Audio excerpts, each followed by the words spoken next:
Bora então, pessoal. Bom, já dei as indicações do que seria o objeto aí da apresentação. Vou tentar dar uma acelerada, são quase 2h38, não 4. E o pessoal agora está assistindo do outro lado também as imagens aqui. Ok, vamos lá. Eu coloquei duas imagens aqui para inspirar sistemas complexos. Essa formação aqui do cardume, em volta do animal marinho. Essa outra formação aqui de formigas. E também algumas inspirações que eu vou colocar logo adiante. Mas os temas. Vamos falar o que são ciências da complexidade. Uma breve história da ciência da complexidade. A diferença entre complexo e complicado. Né? Eu começo com isso daqui e o último slide também falará sobre isso. Como todo mundo chama de complexo, o que na verdade é complicado. Algumas discussões e polêmicas. Não está bem definido o que é sistemas complexos na ciência moderna. Não está. Então cada um fala de um lado. Eu vou tentar uma definição. Tá? Uma definição. Vou propor uma definição para o grupo que está aqui, especialmente para quem é do nosso grupo de pesquisa. Talvez para a gente aprimorar a definição. Acho que teria que ter uma definição para nós, como se fosse um estatuto, ou um ponto de partida. Assim, é isso que nós consideramos. Aí a gente consegue trabalhar os projetos de pesquisa em cima daquilo. Senão a gente vai também ficar vagando num mar aí de incertezas, que o próprio livro Complexity, que está ali, fala sobre isso. 10 anos, vários prêmios Nobel falando sobre ciência da complexidade e cada um puxa para um lado. Então, o que é de fato? Bases matemáticas, quais seriam as bases que a gente poderia estar trabalhando, modelos de simulações e aplicações. Eu vou colocar umas 5 ou 6 aplicações ou mais. Algumas delas nós estamos trabalhando aqui, nós do grupo, algumas das pessoas estão nos assistindo. E algumas conclusões. Tá? Heráclito. Eu traduzi isso daí de um monte de fragmentos. Não existe uma tradução certa desse fragmento do Heráclito. Então eu tentei ser poético. Não descemos ao mesmo rio 2 vezes. Somos outros, o rio é outro. Tá? Acho isso super bacana. Além de super lindo. Borges. Nada é construído sobre a rocha. Tudo é construído na areia. Mas devemos construir todas as coisas como se a areia e a rocha fosse. E são os aforismos do Borges que eu traduzi direto do espanhol. Existem traduções diferentes, um pouco dessa daqui. E agora eu trouxe também uma lei de Murphy. Ciência exata é profetizar sobre o que já passou. Eu li essa lei de Murphy há muito tempo atrás e guardei. E de repente comecei a estudar sistemas complexos e falei, cara, essa lei de Murphy, essa lei é boa. Porque de fato, existe ciência exata. A gente aprendeu na escola que tem as ciências exatas, né, ciências não exatas. E a exata, que exatidão é essa? As ciências da complexidade veio justamente para falar que isso é uma lei de Murphy. Né? A lei de Murphy é profetizar sobre o que já passou. Ciências da complexidade. Eu tirei também da literatura. Ciências da complexidade. Não tem fronteiras bem determinadas. O que é essa ciência? Não há uma teoria unificada ou central do que se chama de complexidade, ou complexity, como está no livro ali. Como em outros lugares existem teorias centrais, ou as leis de Newton, a mecânica clássica, né? Você tem uma unificação. Não existe uma teoria unificada, pelo menos até agora. As ciências da complexidade, né, como ainda está aqui nas interrogações, utilizam um conjunto vasto de métodos e abordagens. Não sei se isso está correto, mas ele utiliza e é por aí que a gente está trabalhando. E, ao contrário de usar uma fundamentação matemática, as ciências da complexidade trabalham por modelagens e simulações. Então, o mundo da computação nos ajuda fortemente nisso. E aí tem algumas palavras que estão dentro dessa ciência da complexidade. Teoria do caos, emergência, teoria das catástrofes, o que é difuso, dissipação, não linear. Tudo isso aí está no âmago do que são as teorias da complexidade, da ciência da complexidade. Outra coisa, eu vou colocar aqui algumas referências, e depois eu vou transformar isso aí numa apresentação, num PDF, vou distribuir para todo mundo, que tem essas referências todas. A ciência da complexidade estuda fenômenos, sistemas ou comportamentos de complexidade crescente. Esse negócio de complexidade crescente também é uma coisa meio duvidosa. Então, eu deixei essa interrogação. O que é complexidade crescente? Pode ser menos ou mais complexo? Estuda fenômenos e sistemas que, à beira do caos, os caras gostam de usar muito essa à beira do caos, a gente já tem um livro chamado Caos, eu não trouxe, é um livro famoso, um best-seller, né? Esse está em português, tá? Tem uma tradução em português. Eu não trouxe porque muita gente, a teoria do caos, a teoria da complexidade, ele ficou meio também fashion, de alguma maneira um pouco fashion. E as pessoas usam isso aí de várias maneiras, na imprensa, mas acho que sem ter base matemática. Então ficou uma conversa até meio literária, tá? Para vender best-seller. Esse Complexity que está ali é um best-seller, né? Ele tem coisas bem legais, mas tem um monte de conversas assim, para motivação dos cientistas, né? Estuda os fenômenos que, à beira do caos, mantive aí, mas com interrogação, aprendem e se adaptam. Agora, aprender e se adaptar, isso é uma coisa legal. Ciências da complexidade destacam o interesse e a importância pelos fenômenos e comportamentos que exibem as seguintes propriedades: movimento súbito, imprevistos, irreversibilidade e não periódicos. Tá? Tudo diferente da ciência exata ou da linear, movimento linear dos planetas em volta do Sol, essa coisa toda, não cabe dentro da ciência da complexidade, que ela diz o seguinte: isso não está certo. Vale para algumas coisas, mas se for olhar com mais profundidade, não vale. Não vale.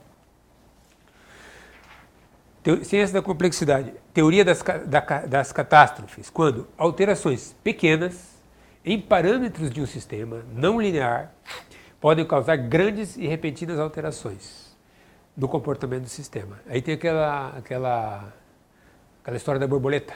Todo mundo já ouviu essa história da borboleta, né? A borboleta bateu asa aqui, não sei quanto tempo depois teve um furacão do outro lado do mundo, por causa da batida de asa. Não é que foi por causa dele, mas foi um fenômeno de pequeníssimas proporções que daí foi se espalhando, foi se abrindo, né? Como a gente vai ver lá numa aplicação que é o marketing viral. Uma vez que alguém falou, joga para 2, 2 para 4, 4 para 8, 16, né? Se tiver reverberações, pode criar. Ou as avalanches, né? Está tudo parado, uma pedrinha bateu, abre e vem avalanche. Então, são pequenas alterações, podem causar grandes e repentinas. E tem a termodinâmica do não equilíbrio. Que a termodinâmica, ela diz que tudo tende ao equilíbrio, né? A termodinâmica clássica, que a gente aprendeu na escola, nos diz que os sistemas tendem para o equilíbrio. Equilíbrio térmico, equilíbrio mecânico, equilíbrio radiativo, equilíbrio químico. Mas isso é uma teoria. No entanto, o que nós temos, na verdade, são mudanças. São fluxos contínuos, Heráclito, né? Mudanças de fase, alterações contínuas. Nós não descemos no mesmo rio duas vezes. Seja porque nós mudamos, seja porque o rio mudou. Não existe então essa é a verdade, essa é a realidade. Essa é a realidade. Existem alguns momentos na história que são bem interessantes. Darwin, com a teoria da evolução e das mudanças abruptas, né? O Darwin tem muitos problemas, porque a gente vai citar o Darwin de novo aí na apresentação. Você vê que eu estou partindo de uma coisa bem geral, e depois vou entrar na matemática, tá? Mas ele fala de mudanças contínuas e abruptas, né? Tem tanta gente que diz assim que o Darwin está errado, porque nós temos o homem vindo lá de 250 mil anos, 1 milhão de anos atrás, por que não tem uma evolução contínua, o cérebro aumentando, o cara ficando de pé, de repente tem um assim, depois outro diferente? Onde é que estão os pontos de ligação? Né? Todo mundo quer saber os pontos de ligação entre o Homo sapiens e o anterior. Porque tem que ter um ponto linear, é porque a gente acredita que as coisas são lineares, e na verdade não é linear, né? E esse filósofo, Friedrich Hayek, ele é da área... Oi? Hayek. Ele é austríaco e britânico, mas ele tratou muito da área da economia, ganhou o Nobel da Economia. Ele fala que os ecossistemas econômicos são redes complexas de informação, com elementos desconhecidos, os processos são dinâmicos, existem ordens dentro de ordens, né, sem uma consciência central, E a formação das ordens são espontâneas. Quer dizer, não existe ninguém que controla a economia. Ao contrário, né? Daí ele cola de alguma maneira um pouco com a mão invisível, que foi tão criticada, né? Não, porque a economia... Por isso, se a gente for atender ao que o Hayek está dizendo, é impossível o Banco Central dizer qual vai ser a inflação. É impossível dizer que nós vamos ter crescimento tal. É impossível, né? Mas, no entanto, eles continuam usando as teorias da velha economia, que a gente vai falar logo à frente.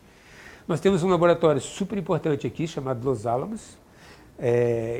Apesar de ser num estado que não é a Califórnia, a Universidade da Califórnia que cuidava de Los Alamos. E eles chegaram a ter 10 mil pessoas trabalhando lá, cientistas, a maioria em segredo, né? E eles estavam criando as armas nucleares, e desses milhares de cientistas, muitos foram para outros lugares, mas eles estavam tratando em coisas não lineares, né? Muita gente que veio daqui, pertinho de Los Alamos, que é uma outra cidade chamada Santa Fé, Arizona, acho que é, não tenho certeza, acho que é Arizona, criaram, em 1984, esse instituto, Santa Fé Institute, cujo foco era exclusivamente estudar sistemas complexos, e a partir de um cara chamado John Holland, que eu vou citar aqui, eles começaram a falar em sistemas complexos adaptativos. Esses caras são muito bons, e esse livro que está ali, tem um livro, o azulzinho claro ali, de redes neurais, é de uma linha de livros do Instituto Santa Fé. Foram alguns caras, alguns prêmios Nobel que criaram esses grupos. Aí eu pensei assim, e achei nesse livro do Miller, que é um cara que estudou no Instituto Santa Fé e tal, a diferença entre complicado e complexo, né? Então, eu transportei para cá essa tabela. O que é complicado e o que é complexo? Numa estrutura complicada, os elementos mantêm um grau de independência uns dos outros. Os elementos são independentes uns dos outros. E nos sistemas complexos, os elementos são interdependentes, eles dependem uns dos outros, tá? Não existe independência de elementos. Sendo assim, no sistema complicado, se você retira um elemento, ele reduz o nível de complicação, até menos complicado, mas não altera o comportamento geral do sistema. Então, se você tem várias coisas, milhares de pontos, mas são independentes uns dos outros, você tira um elemento, que diferença faz? Para um sistema complexo, se você tira um elemento, você destrói o comportamento do sistema, ele muda, o sistema muda, é outro sistema. Isso é um sistema complexo. Complicação não é uma propriedade do sistema, não é uma propriedade dele ser complicado. Porém, a complexidade é uma propriedade do sistema, né, ela faz parte do sistema. No sistema complicado, o comportamento não é definido pelos elementos de mais baixo nível. Isso é uma outra ideia bem legal. Porque nos sistemas complexos, o comportamento emerge dos elementos de mais baixo nível, né? Isso eu não sabia, não tinha, li depois, mas quando eu preparei 1 ano e meio atrás esse artigo que eu deixei com vocês sobre data center, a última figura dele eu falei em subníveis, subcamadas. Uma camada mais baixa, daí eu tirei da realidade. Estava falando sobre data center, um único elemento, um disjuntorzinho, uma chavezinha de dentro de um quadrinho, ele pode danificar o quadro, pode danificar não sei o quê, derruba. Então, quer dizer, eu tirei de uma parte real, da vida prática, essa questão da divisão em camadas. E depois eu li sobre isso e, para mim, faz todo sentido. Ele emerge dos elementos mais simples. Tá? Aí entrou eu vou chamar de discussões e polêmicas, porque isso não é um tema bem assentado. Esse cara, John Holland, morreu, acho que o ano passado, com 90 e tantos anos, tá? Ele inventou os algoritmos genéticos. Tá? Nós vamos fazer um trabalho só sobre algoritmos genéticos, acho que é uma coisa muito legal, que são os elementos que aprendem uns com os outros dentro de um sistema computacional. Ele colocou 4 pontos principais sobre sistemas complexos, que em sua visão são adaptativos. São formados por muitos agentes, eu estou usando a palavra agentes conforme a literatura, conforme ele escreveu, mas eu poderia usar agentes, poderia usar elementos, poderia usar atores, ou poderia usar nós. Tá? São formados por muitos agentes ou elementos agindo em paralelo. Tá? Então, o paralelismo aqui, cada agente se encontra num ambiente produzido por suas interações com os outros agentes. Então, o ambiente é produzido pelas interações entre elementos. Há um constante agir e reagir do agente com os outros agentes do sistema. Então, eles estão em vida, eles são vivos. E nada nesse ambiente é fixo ou permanente. Então, todos estão agindo em paralelo. Então, ele definiu 4 pontos. O segundo ponto, nos sistemas complexos há muitas camadas de organização. Agentes de uma camada compõem um bloco que então constitui o agente de uma camada superior. Por exemplo, na Unisul, o grupo do SAIAC são vários agentes, mas quando você junta todos eles, você chama SAIAC. Você tem vários coordenadores, são elementos, mas quando você junta todos eles num bloco, é o bloco coordenador. Então eu poderia olhar de uma visão um pouco superior, que daí eu tenho coordenadores, SAIAC, tutoria, né? Então eu vim para uma camada. Mas eu podia subir para uma outra camada ainda, Unisul Virtual, Campus do Tubarão, podia subir aí no último nível lá, que é o board, né? Então eu posso ir pensando em camadas para baixo. Num sistema desses, num sistema complexo assim, os sistemas e subsistemas estão constantemente revisando, recombinando e rearranjando os blocos. Então esses blocos estão se mexendo. Conforme eles ganham experiência, né? Em sucessivas gerações. Então estamos falando em evolução, volta para Darwin. Né? Fundamentalmente, em sistemas complexos, os processos de aprendizagem, evolução e adaptação são a mesma coisa. Gente, vocês vão me desculpar, mas a gripe aqui, às vezes eu estou com uma voz, né, nasal, mais nasal ainda. E eu tenho um exemplo aqui que é um cluster de organizações, um trabalho que eu fiz falando sobre o cluster ACAF, sistema ACAF. Eu vou mostrar lá no final também. Tá? Que quando eu li essa definição do Holland, me chamou a atenção porque a gente tinha feito um trabalho sobre blocos, que cabe no projeto da CAF. Ponto 3. Todos os sistemas adaptativos antecipam o futuro. Os sistemas complexos adaptativos estão constantemente prevendo para onde eles vão. Então, como se fossem aqueles peixes que estavam em volta do animal, eles estão girando, mas eles estão focando o que vai ser o momento seguinte. Né? E eles estão fazendo isso baseado nos seus modelos internos. Essas antecipações e previsões vão além da capacidade de visão ou consciência humana. Por isso que a economia se mexe de um jeito que a gente não tem como definir. Dizer que vai ser assim é errado, ele pode dar outra coisa totalmente diferente. E é interno no sistema. Cada indivíduo que compra ou que paga o cartão de crédito, cada um desses fazendo alguma coisa, muda, vai mudando esse ecossistema.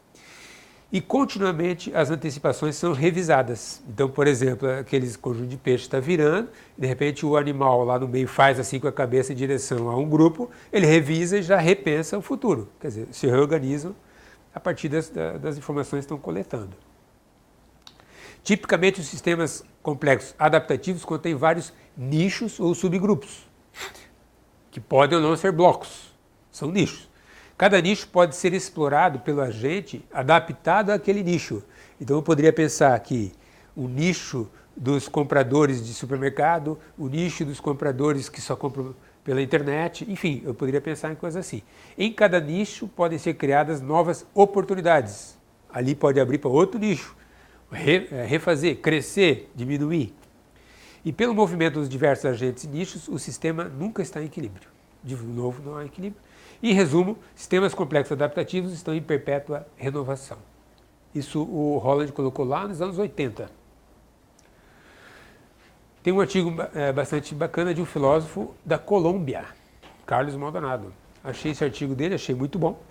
Tem algumas coisas que eu não concordo muito, mas achei que ele tem uma visão da filosofia da ciência e eu trouxe para cá. Ele propõe os seguintes argumentos para definir sistemas complexos. 4 argumentos também.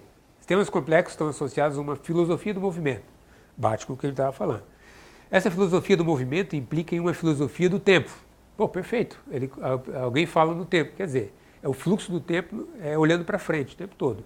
Sistemas complexos comportam uma filosofia social, histórico-cultural ou política, que tem a ver com redes sociais, enfim.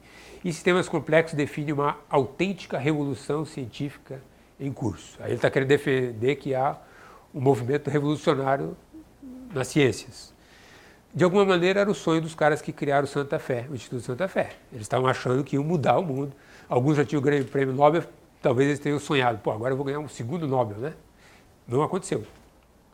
Mas, e esse Maldonado também fala em graus de complexidade, eu achei interessante a definição mais técnica dele. A complexidade tem níveis de maior ou menor complexidade? Como é que ele responde? Ele divide em sistemas simples, sistemas complicados e sistemas complexos, parecido com o que a gente viu atrás. Ele diz que os sistemas complexos são definidos direta e proporcionalmente pelos graus de liberdade que têm ou que exibem. A complexidade de um fenômeno é maior quando é maior o grau de liberdade e menor quando o grau de liberdade é menor. E o que é o grau de liberdade? O grau de liberdade é dado pelo número de parâmetros de um sistema, que podem variar independentemente entre si. Quanto maior o número de parâmetros, quanto maior a independência dos parâmetros, ou seja, conforme os agentes podem agir de maneira sem prestar atenção no outro grupo de agentes, e os nichos vão se formando e se abrindo, se formando e se abrindo, então eu tenho um grau de liberdade. Aumentando esse grau de liberdade, eu estou aumentando a complexidade do sistema. Eu não sei se existe uma regra, ou se existe um número, ou se existe um percentual, né? Isso, ao mesmo tempo que é meio filosófico, me parece que é matematicamente possível de a gente expressar, né? Então, eu coloquei isso aqui como para instigar a gente pensar mais sobre esse tema. Os fenômenos caracterizados pela complexidade não se explicam sem o passado, mas são possíveis apesar do passado. Quer dizer, apesar do passado, eu posso ter coisas totalmente diferentes. Isso aí também volta à teoria, não sei se Darwin está citado aqui, sim, está citado aqui embaixo, porque apesar do passado, as coisas podem ir para um lado totalmente diferente. Não é porque existe um movimento dado pelo que veio do passado que eu vou chegar num determinado ponto. Então isso isso vem corroborar a lei de Murphy.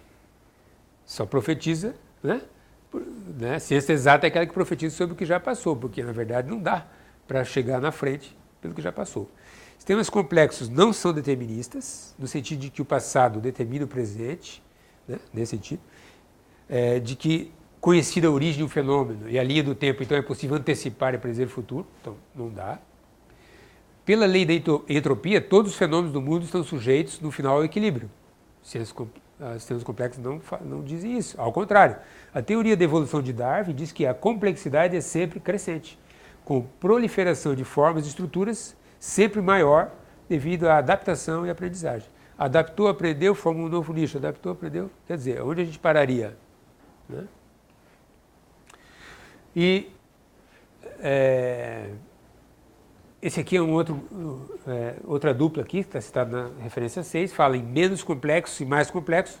Ele dá esse grau de complexidade de uma outra maneira, que acho que a gente podia até retrabalhar aqui como um artigo, como um projeto de pesquisa, tentar unificar um pouco melhor esses graus de complexidade, dar até alguma razão matemática para isso, porque o cara fala de uma maneira filosófica aqui também. É menos complexo quando que o sistema é acessível, mais complexo quando ele é inacessível. Acessível, o agente pode obter informações completas e atualizadas do ambiente.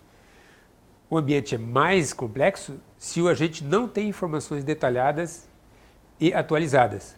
Um agente, ou algum agente, então você perdeu a acessibilidade. Ele é determinístico, toda ação tem um efeito garantido. Não determinístico, não há certeza sobre os efeitos da ação, é mais complexo. Menos complexo, ele é estático. Quanto mais estático, não há mudança do ambiente a não ser as mudanças programadas.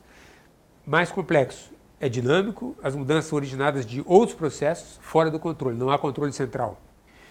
O menos complexo, discreto, há um número finito e fixo de ações e percepções no ambiente. Contínuo, no mais complexo, muitos e incontáveis estados no ambiente e continuando proliferando.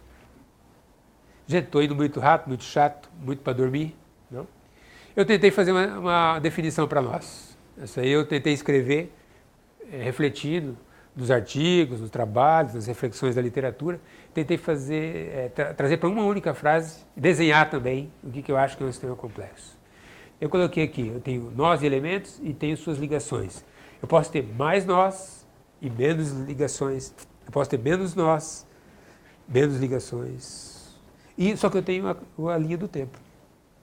Acho que não existe como voltar atrás e não dá para saber qual vai ser o ponto seguinte. Tentei imaginar um desenho que nos trouxesse isso. E tentei escrever da seguinte forma. Acho que está aí sujeito a melhorias, hein, gente? Sistemas complexos são formados por elementos e suas relações que se desenvolvem no decorrer do tempo por meio de adaptações, aprendizagem, cooperação e eliminação em camadas e subcamadas. Eu estou completamente de acordo com isso. De tal forma que alterações em elementos ou relações, abruptas ou não, irão fundamentalmente alterar ou mesmo destruir o sistema. Ficou muito...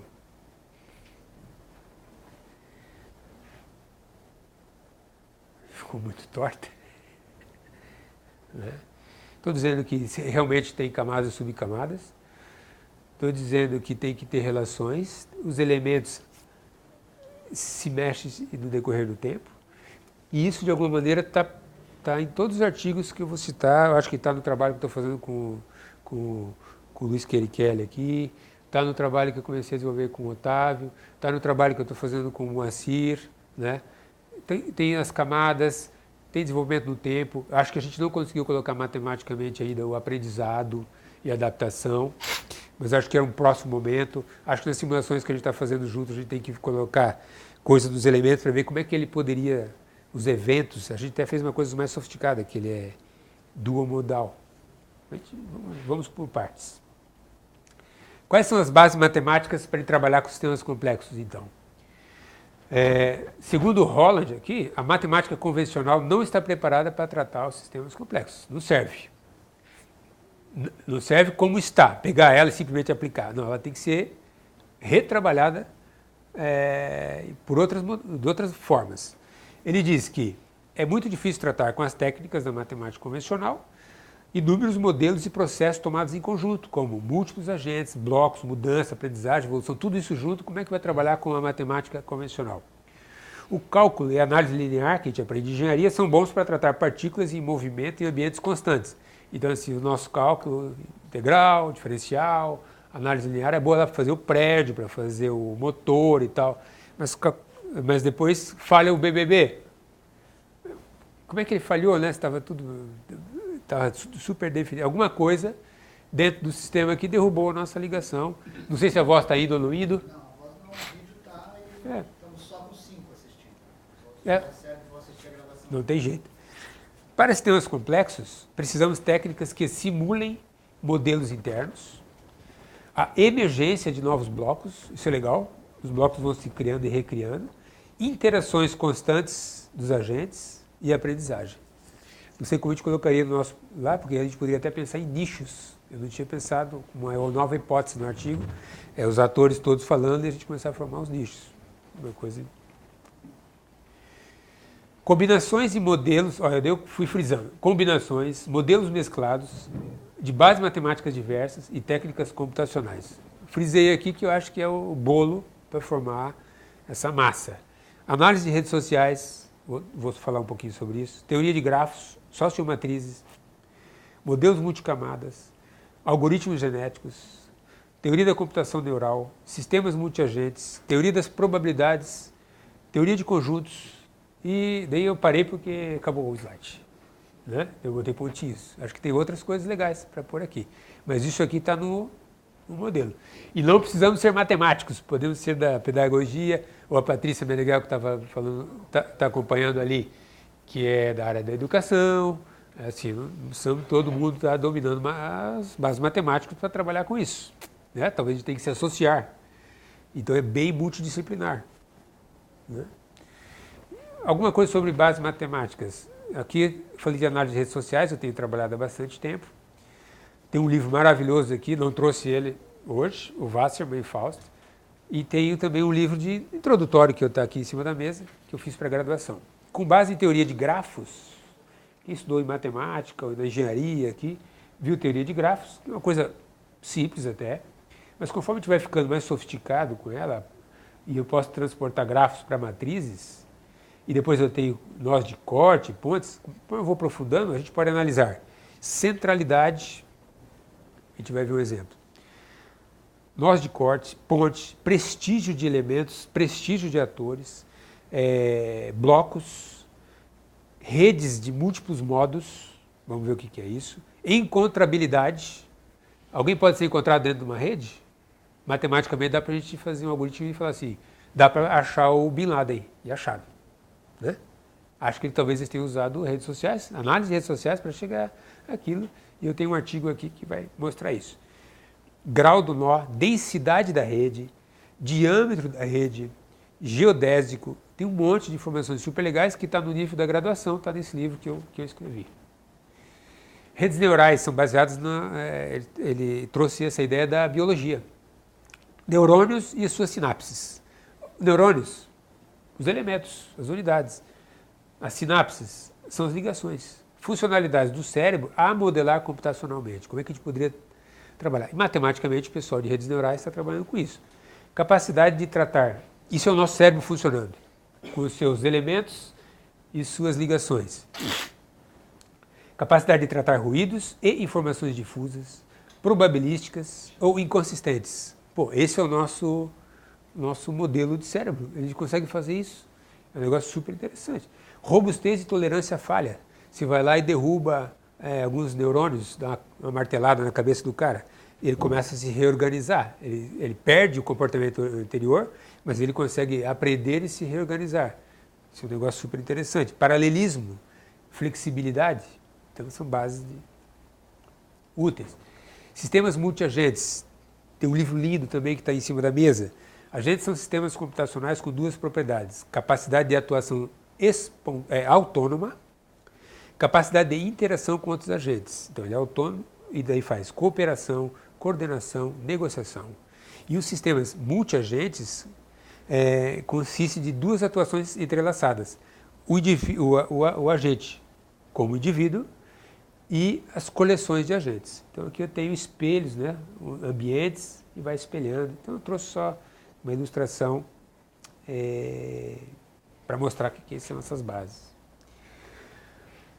E a gente pula para, não vou falar sobre todas as questões matemáticas aqui, mas a gente vai falar sobre o foco em modelos e simulações. Não é para a gente chegar e fazer uma equação que vai definir força igual a massa vezes aceleração. Pô, não é a lei fundamental. Não tem uma lei fundamental, a gente tem modelo e simulação. Né? Porque as análises matemáticas determinísticas não trazem um resultado satisfatório para sistemas complexos. Então a gente faz modelos matemáticos, como a gente está fazendo, e simulações computacionais, que falta a gente fazer, que permitem aproximações dos resultados. Estimar, probabilidade, chegar, não chegar, alterações, ruídos. Então, elementos devem se adaptar, aprender e evoluir no modelo de forma autônoma e por meio de relações com os outros elementos. E as ligações entre elementos podem ter pesos e podem ser dinâmicas. Ou seja, dois elementos, vamos dizer, numa sala de aula, 20 alunos, é uma rede, um sistema complexo. Aí alguns têm amizade, outros é meu colega, não é meu amigo. Então a ligação que eu tenho com um amigo é uma ligação forte, tem um valor. A ligação com um colega é uma ligação fraquíssima, sei quem é. Né? Essas ligações, elas têm um peso na rede, mas a rede pode ir evoluindo e daqui a pouco aquele que era só meu colega passa a ser meu amigo. E aquele que era meu amigo, a gente parou de trabalhar, sei lá, parou de agir com ele. E aí você se transforma. Então essas redes podem ter pesos e podem ser dinâmicas, as ligações, até a ponto de se romper. Não conheço mais, não quero saber, é meu inimigo. E parâmetros capturados em tempo real permitem simulações e estimativas. Né? Já estou indo para a fase final, que são as aplicações. Né? Quero ver se eu fecho no horário. Isso aqui é esse artigo que eu trouxe para vocês. Uma aplicação de sistemas complexos. Analisar um ambiente, esse aqui é um data center,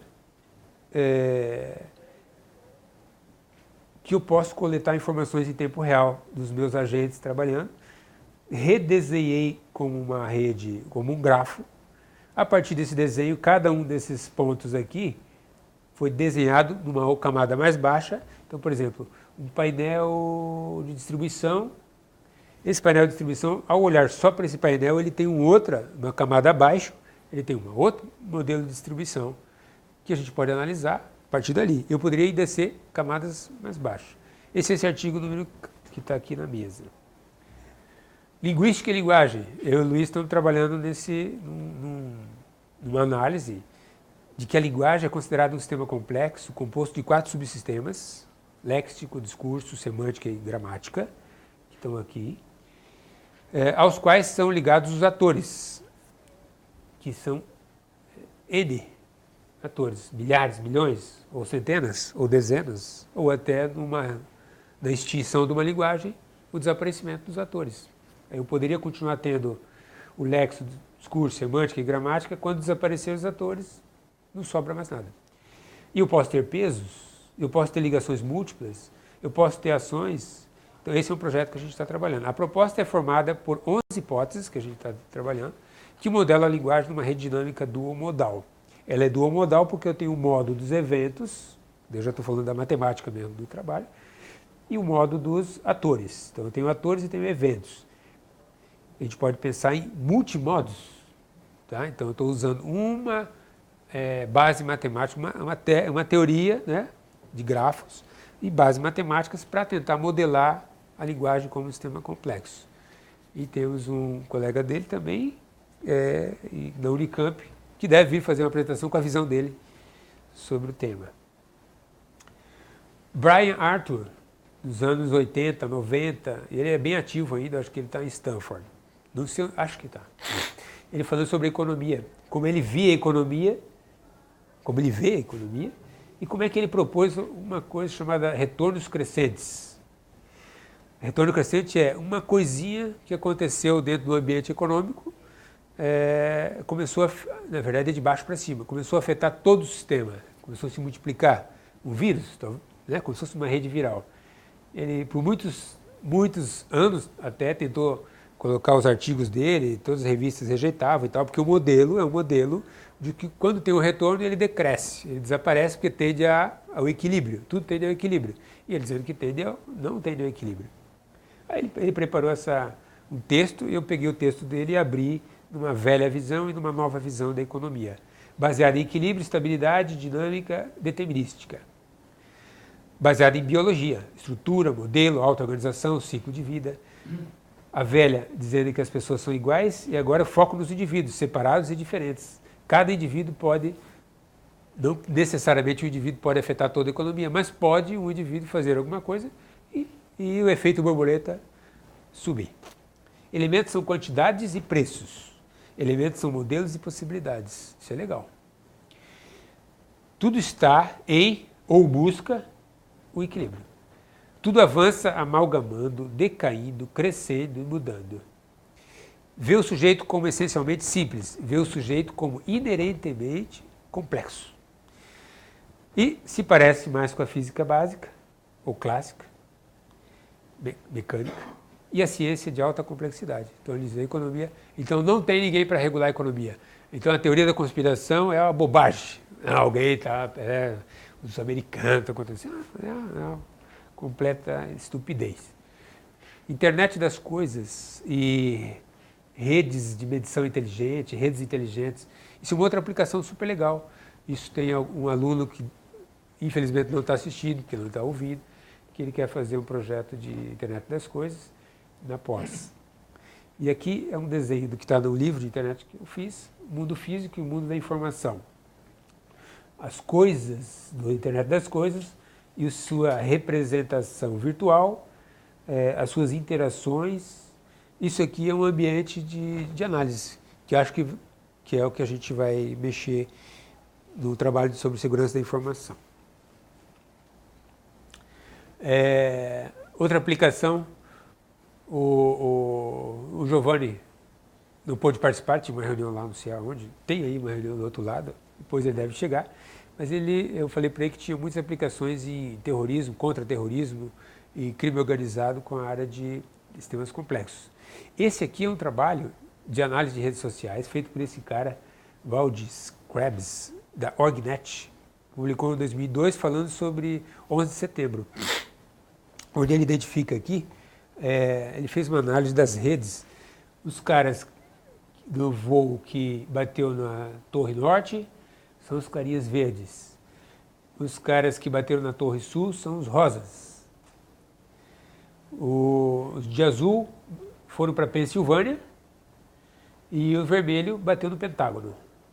Mas analisando as ligações entre as pessoas, e ele foi juntando pessoas que tinham ligações, ele montou essa malha. E montando essa malha, tu vê, tem alguns cinzas aqui que, assim, o contra-terrorismo deveria estar avaliando matematicamente essa rede, a evolução e os contatos, as ligações, para poder perceber outros caras principais. Pense nesse aqui, ó, que é central, mas ele não estava dentro do avião, né? Nenhum avião, mas ele é um cara com muitíssimas ligações. Esse aqui, esse aqui, esse aqui, né? Esse aqui são periféricos, mas também soltaram uma bomba. Esse aqui não é tão periférico. Quando a gente faz análise da rede social, a gente começa a ver centralidade, prestígio, né? Quais são os caras aqui quais deveriam ser os caras para eliminar o PD, para eu desmontar essa rede, né? E isso aqui é só o segundo nível. Ele fez primeiro nível, segundo nível, depois tem terceiro, quarto, nem está publicado tudo. Mas ele vai para muito mais lugares, muito mais conexões. Então, baita no trabalho, que eu acho que podia ser feito com o pessoal da ABIN, que teve aqui, aquele seminário sobre inteligência. Esse foi um artigo de 2008, talvez, 2009, eu não me lembro, que eu fiz sobre um estudo, básico, sobre as unidades do sistema CAF. E informações variadas sobre relações de administração, graduação, a parte jurídica, dentro da CAF. E eu percebi que havia ligações de grupos. Algumas universidades participam de algumas coisas, outras participam de outras. Quando você monta isso numa rede, eu não desenhei a rede aqui, eu fiz em forma de matriz, e você reorganiza como blocos, e aqui eu trouxe a palavra blocos, que está lá no começo, para cá, porque matematicamente eu consigo reorganizar as matrizes e falar assim, isso é um bloco, né? Que é um bloco mais cheio, um bloco vazio. Esse bloco aqui, ele tem uma preponderância dentro dessa rede. Evidentemente, falar em 15 atores numa rede é bem fácil. Até visualmente, eu consigo olhar no mapa e os caras que estão na CAF, sabe, a Univale, a Unisul, a FURB, evidentemente são eles que dominam. Dominam essa área disso, essa área daquilo, mas são poucos, 20 e poucos. Se eu falar em 1.000 ou 2.000, já é impossível saber quem forma os blocos centrais, ou os blocos de ação. Então, ao colocar na rede social e começar a analisar, que esse é um projeto que eu não coloquei na apresentação também, que está no PUIC, que eu estou fazendo com o Cristiano, que estava ligado, não sei se está ainda. O Cristiano, a gente vai falar sobre Global Index Innovation, um índice mundial de inovação. 130 países e dezenas de indicadores, ano a ano, desde 2000 e alguma coisa até o ano passado. Então a gente tem a evolução do índice de inovação de cada país, geral e por subíndice. Então lá a gente vai conseguir construir, a nossa ideia é fazer a evolução no tempo, desses 10 anos, do índice de evolução de inovação de cada país, frente aos outros países, numa rede desse tipo, uma rede de afiliação. E ver quais são os blocos e por que alguns vão para um lado e outros para o outro. Talvez, olhando a evolução no tempo, talvez a gente consiga compreender melhor. Se a gente olhar só o Brasil, a gente sabe, por causa do investimento e tal, mas pode ter outros indicadores. Lá o cara fala sobre telefone, a inovação, eles medem centenas de tópicos para chegar no índice. Então a gente pode ir um por um, é a nossa ideia de projeto de pesquisa. Esse está começando. Eu e o Otávio estamos trabalhando num projeto de segurança da informação, olhando redes em camadas, de segurança da informação em redes da internet, ou redes locais. A avaliação de segurança de uma rede que considera os nós e suas adjacências. Ao detectar ataques, ou riscos em um determinado nó, um ataque de negação de serviço, por exemplo, o sistema analisa a periferia daquele nó e os atalhos que chegam a ele. E como é que a gente pode, então, se começa um ataque numa determinada rede, a partir de um determinado ponto, que outros pontos na rede a gente poderia bloquear para que o problema do ruído, o ataque ou o vírus ficasse isolado, blindar.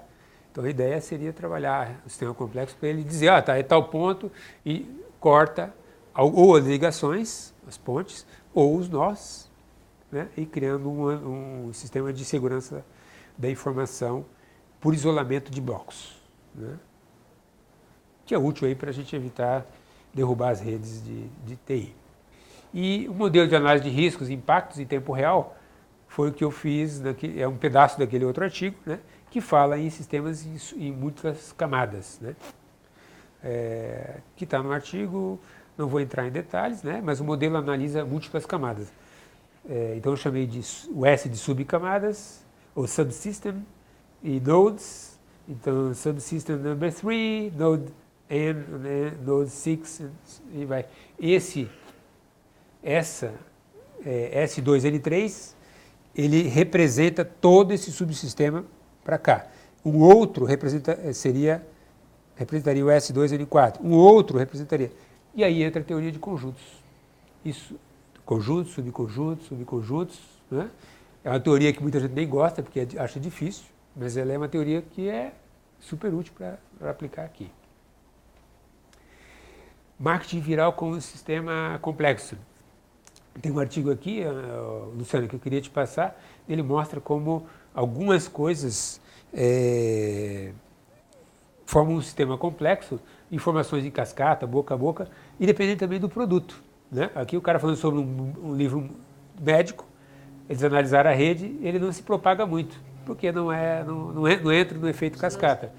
O cara abre, divulga para um grupo, esse grupo para ali e não divulga para mais ninguém. Mas quando for falar sobre um romance, né? Um romance japonês, blá blá blá, um informa para o outro, que informa para o outro, e essa rede se multiplica. São aqueles mangás, acho que é. Mangás, é um mangá. Oh my goddess, Mary Strikes Back, é o nome desse mangá aqui, japonês. Tá, então, só para um desenho de ver como é que as coisas se divulgam, né? Um livro, um mangá e um livro médico, quem consegue ter, como que o marketing viral pode trabalhar nisso aí. E aqui uma indagação. Esse aqui eu peguei anteontem, no Converge Com. Aí lá começa lá assim, complexidade da rede aumenta a vulnerabilidade, diz relatório da EMA. Embora o aumento do malware seja claramente uma grande ameaça para empresas e provedores de serviços, a complexidade da rede está criando sua própria vulnerabilidade. Aí ele usou a palavra complexidade e eu falei, isso é um problema complexo ou é um problema complicado? Né? Bom, a imprensa não distingue, nem o leigo, nem o popular, ninguém. Complexo, complicado. E, na minha visão, as análises são simplórias. Os caras, isso aqui é um sistema complicado. Vai ficando tão complicado que ninguém entende nada. Então você abre mais portas. Ele é complexo? Não é um problema complexo, mas é um problema bem complicado. Então, complicabilidade da rede aumenta a sua vulnerabilidade. Quanto mais complicado, mais fácil acessar. Então, isso aqui dá uma falta de, uma compreensão errônea do que é sistemas complexos. E para fechar, eu ia pôr um monte de coisa nas conclusões e não pus, fiz diferente. Eu fui lá no passado, porque eu fui no Heráclito. Antes dele, o Heráclito está aqui, ó. Parece complicado, alguém me disse, o Joel falou que era muito complicado, eu falei, não, é complexo. Mitos, depois vieram as histórias, explicando o passado, o pensamento simbólico. Do pensamento simbólico abre para a filosofia, as letras, artes, estou lá no mundo grego, eu estou achando, música. A filosofia começa a colocar o empirismo, a ciência, a análise das pedras, das plantas, a filosofia mesmo, a matemática que se dissocia. Aqui nas letras abre a literatura para um lado, a poesia para o outro. Nas artes tem um monte de coisa, mas tem a parte das imagens. A ciência se divide lá no século XVI, em ciências físicas, ciências humanas. Começa as ciências físicas com muito uso da matemática a crescer. Eu parei aqui e falei assim, daqui deriva o design, da poesia e da imagem. As engenharias de computação estão puxando aqui da matemática, das ciências físicas.